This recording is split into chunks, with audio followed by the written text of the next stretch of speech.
السلام عليكم ورحمة الله وبركاته. النهاردة في فيديو.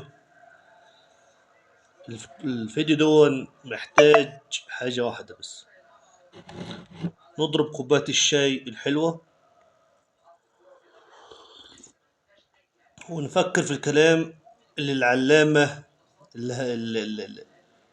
اللي مفيش حد وصل له في العلم في العالم كله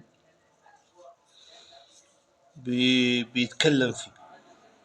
ماشي، كلام مهم، بس ايه هو الكلام؟ الله اعلم.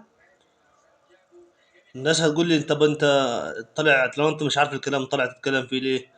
لا، انا عارف كل حاجه، بس خليك تسمع الكلام بودنك، وربنا يسترها على الايه، على الامه. ربنا يسترها على امه محمد. اسمع ونرجع تاني. هلال رمضان يا حضرات بيجي في توقيت محدد، وغالبا بيبقى اواخر سبتمبر. ليه؟ علشان خاطر ربيع يجي في الربيع. ما هو مش انت عندك شهر اسمه ربيع اول وشهر اسمه ربيع تاني؟ لازم يجي في الربيع، الا اذا كان الراجل اللي سماه مجنون. اذا كان الراجل اللي سماه مجنون يبقى خلاص بقى ده موضوع تاني، يبقى احنا برضو بنتبع المجنون. انما اذا كان اللي بيسمى الشهر عاقل، وخلي بالك ان تسمية الشهر من قبل ان يخلق الله السماوات والارض. احنا يعني العربي القديم سماها كده لما لقى ان الربيع بيجي في الهلال ده، الهلال اللي انا اللي هو ده، اللي هو ايه معلش يعني، الربيع بيجي في انهي هلال؟ ده ولا ده ولا ده؟ مش اي كلام. الاشهر الحرم اللي هنحج فيها، عشان ما تروحوش تحجوا في اي شهر كده زي ما بياخدوكوا الحج في اي شهر. حاليا بياخدوكوا الحج في اي شهر؟ في شهر اتفاقي. لازم الحج يبقى ده الهلال بتاعه. الكلام اللي بقوله ده علم، واسألوا فيه معهد البحوث الجيوفيزيقية لكل دولة، مش لمصر بس. هلال الحج اهو، هلال رمضان اهو، هلال بقية الاشهر اهو. ده لان احنا ما عندناش علم خالص ابدا بتاتا. تعال بقى كمان حاجة تانية عايز اقول لك عليها. كلكم عارفين انه حبيب المصطفى اللهم جازه خير ما جازيت نبيا عن امته ورسولا عن قومه، لما دخل المدينة لقى اليهود بيصوموا يوم معين. قال لهم ايه ده بيصوموا ليه؟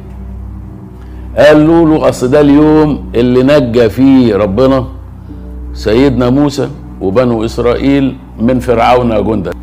فآمن النبي الحبيب المصطفى صلى الله عليه وسلم، قال نحن احق بموسى منه، نصوم اليوم ده. السنة دي بعد 1440 سنة بتصوموا حضراتكم عاشوراء في 10 محرم. طب متشكرين جدا. انا عايز اسألكم سؤال، هل اليهود ماشيين على التقويم بتاع ربيع اول وربيع تاني ومحرم وصفر وجمادى اولى وجمادى اخرى وكلام من ده؟ طبعا لا. يبقى اذا حضراتكم بتصوموا يوم اي حاجة كده، بتصوموا يوم اي حاجة. هذا اليوم الاي حاجة هو يوم العاشر من محرم. طب اليوم العاشر من محرم ده بيجي دايما في نفس اليوم عشان تقول لي ده اليوم اللي نجى فيه ربنا سبحانه وتعالى سيدنا موسى؟ لا طبعا. اذا احنا بنصوم يوم كده اي حاجة. يوم عاشوراء اللي بنصومه ده بنصومه اي حاجة، لان الاشهر العربية بتاعتنا اختلفت من امتى؟ من سنة 17 هجرية، من مصيبة حصلت في الإسلام. المصيبة دي إن اللي عملها مين؟ طبعا هتزعلوا أنا عارف. المصيبة دي اللي عملها سيدنا عمر بن الخطاب. انتوا فرحتوا إنه عمل التقويم القمري وسماه هجري، والدنيا باظت ليه؟ لأنه سيدنا عمر بن الخطاب لغى أيام النسيئة ال11 او ال10 ايام وتلت اللي كانوا بينضافوا على كل سنه عشان تتساوى السنه الشمسيه مع القمريه. ما هو ليه ربيع بقى بيجي في الشتاء؟ هو في الدنيا ربيع يجي في الشتاء؟ في الدنيا ربيع يجي في الصيف، في عز الصيف؟ ما هو واحد فينا مخبول، لا اللي سماه مخبول لا احنا مخابيل. فعشان تتساوى كان لازم يحصل حاجه اسمها النسيء. النسيء ده آية ورد ذكر كلمة النسيء في كتاب الله، فقال ربنا سبحانه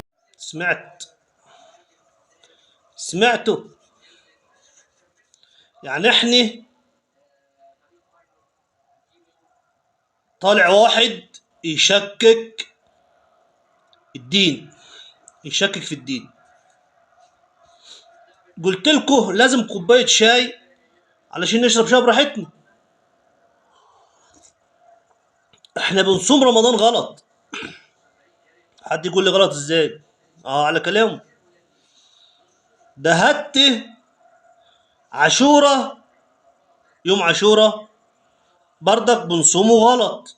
مش هو يوم عاشوراء اللي احنا بنصومه ده، مش هو ده، يوم تاني خالص، الله اعلم. طيب ايه تاني يا عم الحاج؟ ايه تاني يا علامة يا خلامة؟ ايه تاني؟ قول لنا وشجين علشان خاطر ان نفكر صح، نفكر في الدين صح. وغريبة ما فيش حد من اهل الدين طلع واتكلم، ولا حتى برر، ولا اتكلموا عليه، ولا قالوا له ازاي اقف عندك وفهموه الصح، ولا الحكومة خدته رمته مسكته رمته في السجن، ولا اي حاجة خالص، ولا اي حاجة خالص. الرجال طايح في الدنيا كلها. احنا العالم كله ما فيهوش علم، احنا بطيخ المخ زلبطه. طيب ايه تاني يا عم الحاج؟ الحج، احنا بنحج غلط. ازاي يا عم؟ والناس اللي حجت دي وصرفت فلوس هبل دي، واللي صرفوا الوفات علشان يجي حج مش نافع لهم حج؟ الحج غلط. لا يا عم، انا عاوز فلوسي، انا عاوز يابا فلوسي يابا. انا مش دافع 150,000 جنيه ولا 100,000 جنيه عشان اجي حج، والاخر تضحكوا عليا والحج غلط. ما هو ده اللي بيحصل. المعلم بيقول ايه؟ بياخدوكوا في اي يوم كده ويخليكوا تحجوا خلاص، لكن مش هو اليوم بتاع الحج. لا اله الا الله، لا اله الا الله. طيب ايه تاني يا عم جهبز؟ ايه تاني يا عم جهبز؟ انا مش هتتكلم يا جدعان. حد من اهل الدين، حد من اهل الدين يطلع يرد الرجل دون، ولا سكتوه، سكتوه. الناس هتمشي وراه، لا حدش يجي حج. الناس مش هتصوم. ده مش عاوز الناس تصوم، ولا عاوز الناس تحج، ولا عاوز الناس يوم عاشوراء التقي. ده عق وما بعده عق. انا مش عارف، انا مش عارف. إنا لله وإنا إليه راجعون، إنا لله وإنا إليه راجعون. السلام عليكم.